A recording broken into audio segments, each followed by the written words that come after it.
very warm welcome to another instalment from the channel that is Jono's Graveyard Jaunts. In today's episode, I'm in the county of Staffordshire, specifically in a village called Burslem, which lies in the county. Now the first map shows where the county of Staffordshire sits in relation to the UK, and the second map shows where the village of Burslem sits in relation to the county of Staffordshire itself. In today's video, I'm going to be talking about a woman who is accused of being a witch. The person who features in today's video is a lady by the name of Margaret Molly Leigh. I did a video on another alleged witch entitled Meg Shelton, the Witch of Woodplumpton, who was from the village of Woodplumpton, which lies in the county of Lancashire. I will add a link to that video in the description in case you may want to view it. Now Margaret Leigh, or Molly Leigh as she was known, was born in the village of Burslem, which is now one of the 6 towns of the Potteries, in about 1685. Now the Potteries is an area in Staffordshire where they historically made all of the fine china and earthenware such as Wedgewood, etc. Sadly, Margaret was considered to be ugly, very ugly, disfigured, possibly due to smallpox. In those days, this led to her being shunned alone and then becoming notorious as the Witch of Burslem. She never married. There were allegations from the start about her strangeness. It is said Molly had an adult mind and abilities from birth.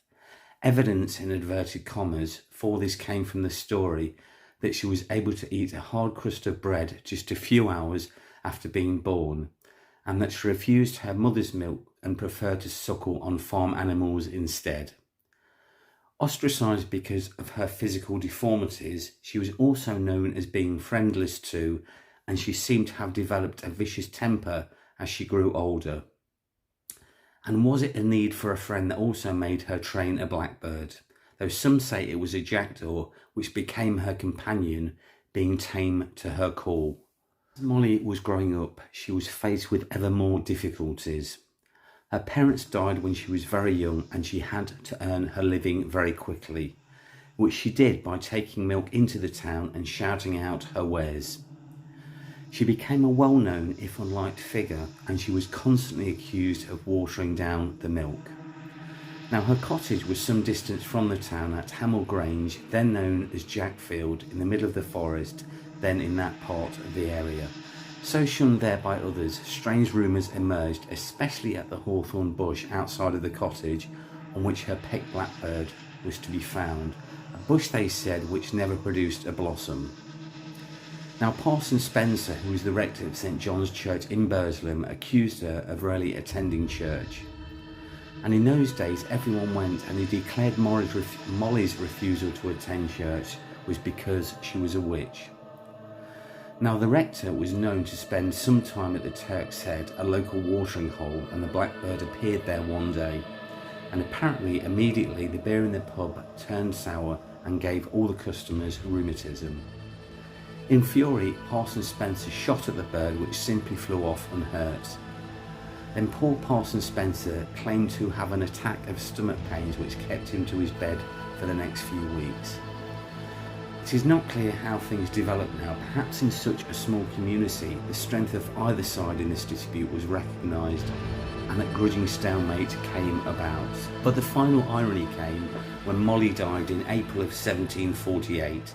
Some actually say it was 1746.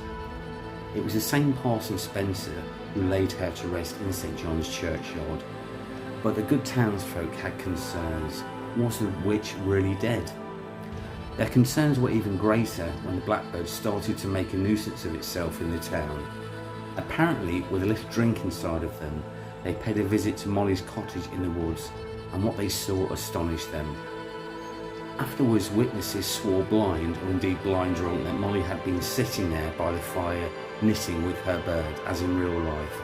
Unsurprisingly, they did not stop to talk to her.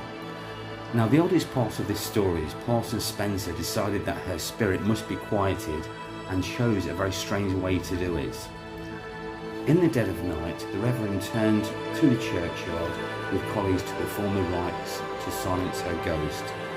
and this was done by opening up her grave where the now captured bird was placed in with her, still alive. Then her body was moved. Instead of lying in an east-west direction, normal for Christian burials, it was turned into a north-south direction. Now, some historians claim a stake was driven through her heart, but it was more likely to be a product of a modern writer influenced too much by horror films. There were still questions remaining, however. Why, for example, did Parson Spencer turn her body? The rite of laying in spirit should have been enough, so why did he not trust his judgment? It is very unusual to see a body turn like this in any other churchyard. Secondly, even today in St John's Churchyard, Molly's grave can be seen, and it is easy to spot. It's the large tomb, it's some 4 feet in height, lying on a different axis to all of the other graves. But who in turn paid for such an expensive tomb? Molly herself would not have had the money to speak of. Interestingly, the Pagan Association offered to pay for a railing around the grave, an offer that the Church of England didn't know how to react to. Now, the 20th century witch and associate of Satanist Aleister Crowley, a woman by the name of Sybil Leek, claimed to be a descendant of Leigh's and took to keeping a jackdaw named Mr. Hotfoot Jackson around with her as Leigh had done. But although Sybil claimed to have been born in Staffordshire and therefore could have been a descendant, it has been very hard to trace her birth records. So what really is the truth? Finally, the legend that is, if at Halloween you dance around her grave and sing, Molly Leigh, you can't catch me. The story of Molly Leigh inspired a feature film, Molly Crows by Flashgum Films, filmed in the Stoke area in 2012 and distributed through Distrify via Facebook in 2014. Now, the film plot itself involves the spirit of Molly returning to wreak revenge upon the descendants of those who wronged her. It won the Best Drama at Portobello Film Festival in 2013. Molly Crows is also now available to watch in full on YouTube. So, what's the conclusion then from this story? I personally think the story of Molly Leigh and Meg Shelton, i.e. the alleged Witch of Burslem, are very similar. Molly, like Meg for example, was afflicted with a disability. Meg had a limp and Molly was disfigured. They were both single and accused of turning milk sour. Now, a copy of Molly's will was recovered from the archives. It was not the original but a typed copy which proved and provided a new insight into her story. The copy was made in 1984 after the original document, which had been in her private hands for more than 2 centuries, was returned to Stoke-on-Trent. Now, the document revealed that Molly was a successful and strong-minded businesswoman who was actually a benefactor to the church and the poor of Burslem. According to the popular story, Molly lived a lonely existence on the outskirts of Burslem keeping cows. We are told she was often drunk and was shunned by most of the village because of her ugly features, keeping a pet blackbird as her only friend. It seemed Molly's repellent features were partly the cause of her downfall. Now remember, she lived in a time of superstition when memories of witch trials were still afresh, when hundreds of women had been executed on suspicion of practicing black magic. A supposed ugly and unmarried woman, Molly was an easy target. Now, Burslem historian Fred Hughes said, and I quote, "This was a time of witches and demons and hobgoblins. Even when, as a child, ugly people took the brunt of people's laughter and jocularity." Now, Molly Leigh had no way of fighting this. Her big enemy was Pastor Thomas Spencer. He was fond of a drink. It was a lonely life for a pastor also. Back then, as now, the church relied on funding from its parishioners.